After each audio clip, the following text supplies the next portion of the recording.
안녕하세요. 골똘 자녀교육입니다. 오늘은 중학교 과학 공부를 어떻게 하면 좋을까 얘기를 해보려고 합니다. 중학교 수학 공부를 잘하려면 교과서부터 보고 또 과학고 입시 때 탐구 주제도 교과서 안에서 많이 찾아서 적었다고 했었습니다.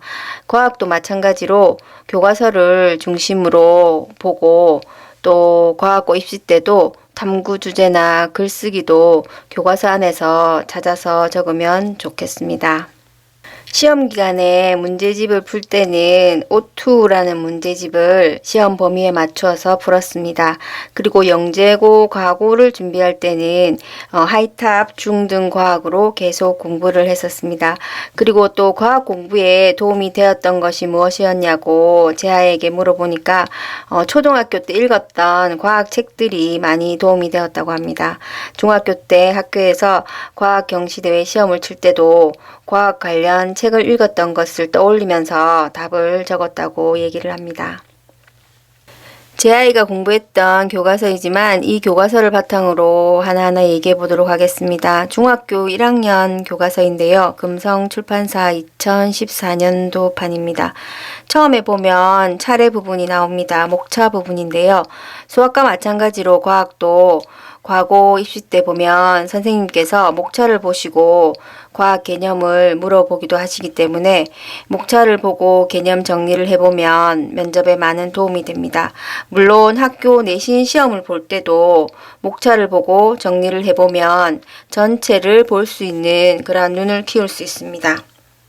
만약에 시험 범위가 4단원 강압성이면 크게 목차를 앞에 적어두고 만약에 4-2 식물의 구조와 기능이면 1 뿌리의 구조와 기능, 2 줄기의 구조와 기능, 3 잎의 구조와 기능 이렇게 크게 목차를 앞에 적어두고 뒷부분을 공부하면서 다시 한 번 더 세세하게 정리를 하면 됩니다. 목차를 적고 난 다음에 그 공부할 단원을 폈을 때 학습 목표가 나오게 됩니다. 예를 들면 아까 뿌리의 구조와 기능의 학습 목표는 뿌리의 구조와 기능, 물을 흡수하는 원리에 대해서 설명할 수 있다. 이렇게 적혀 있었는데 선생님들이 시험 문제를 내실 때도 이 학습 목표를 보고 내시기도 합니다. 이 학습 목표가 바로 이 단원에서 배우는 내용인데요.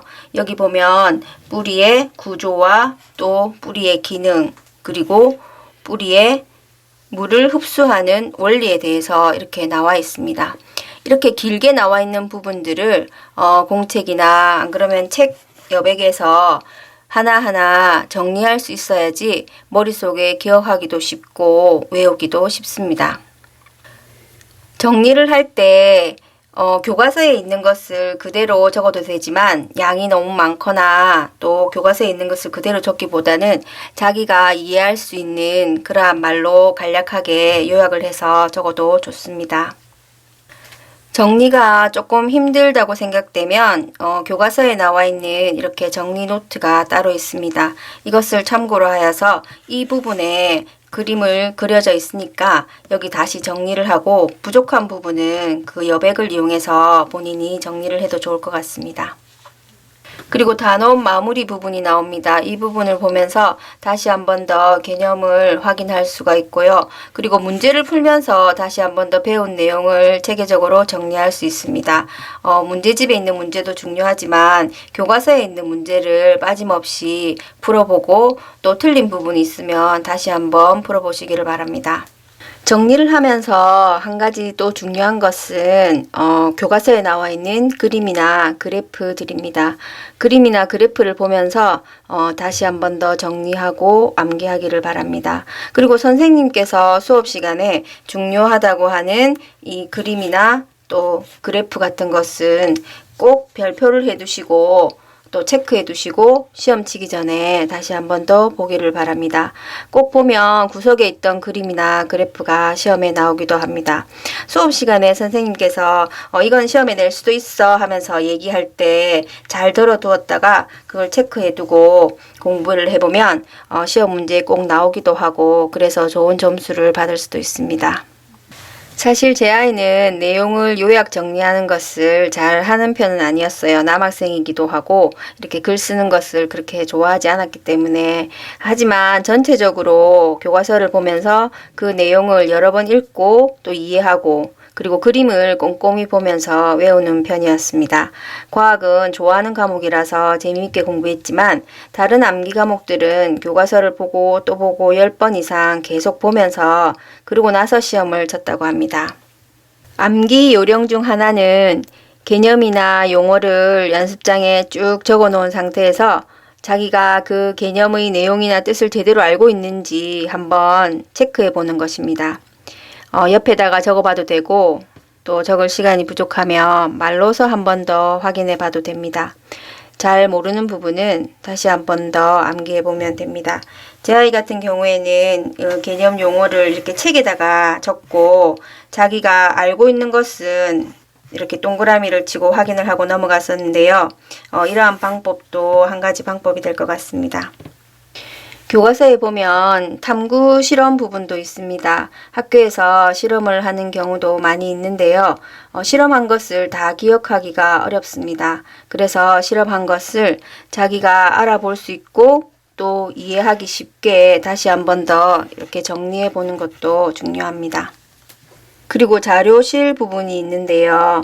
이 부분을 참고로 하여서 탐구 토론 주제로 발표를 하기도 하였습니다.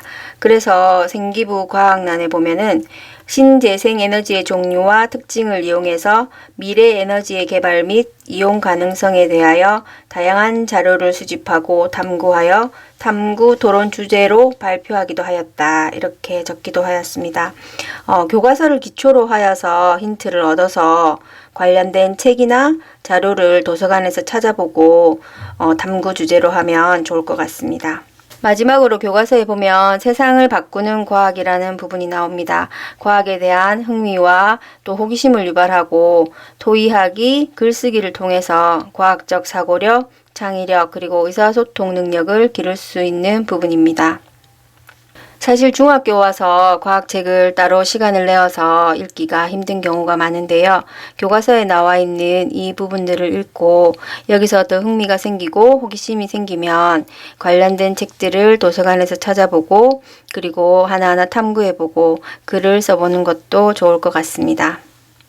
과학과 사회, 그리고 과학과 기술, 그리고 과학과 수학, 예술, 직업 이렇게 해서 과학의 개념과 원리가 기술이나 공학이나 예술이나 수학 등 여러 분야에 응용되는지를 알 수 있고 또 과학과 관련된 직업의 종류에 대해서도 알 수가 있습니다. 올해 카이스트 총장님께서도 호기심을 기본으로 하여서 독서의 즐거움을 깨달았으면 좋겠다고 말씀을 하셨습니다. 그래서 과학책뿐만 아니라 역사나 철학, 그리고 사회과학, 고전, 언어, 예술 등 다양한 분야의 책을 읽기를 강조를 하셨습니다. 그리고 과학과 사회, 과학과 수학, 그리고 과학과 음악 등 상반되어 보이는 과목이지만 교과 경계를 넘어서서 문제 해결에 적용하는 그러한 탐구 주제를 중학교 때부터 적으면 좋을 것 같습니다. 과학이 어렵고 또 우리와 멀리 떨어져 있는 것이 아니라 우리의 생활 속에 과학이 함께하고 있다는 것을 알게 해주는 부분입니다. 과학고 면접이나 대학교 면접에서도 수학과학뿐만 아니라 사회현상과 과학의 연관성에 대해서 질문을 많이 하십니다. 저번에 대학 면접할 때도 기후변화에 대한 그러한 질문들이 많이 나오기도 하였습니다. 사실 과학도 문제집도 많이 풀어보고 해야 되지만 일단은 교과서에 나와 있는 내용들을 충분히 이해하고 정리하면서 암기하는 것이 먼저 되어야 합니다. 또한 탐구 주제나 글쓰기도 교과서를 기초로 하여서 힌트를 얻어서 준비하시기를 바랍니다. 오늘 교과서에 대해서 한번 얘기를 해보았는데요. 조금이나마 도움이 되었으면 좋겠습니다. 오늘도 제 얘기 들어주셔서 감사합니다.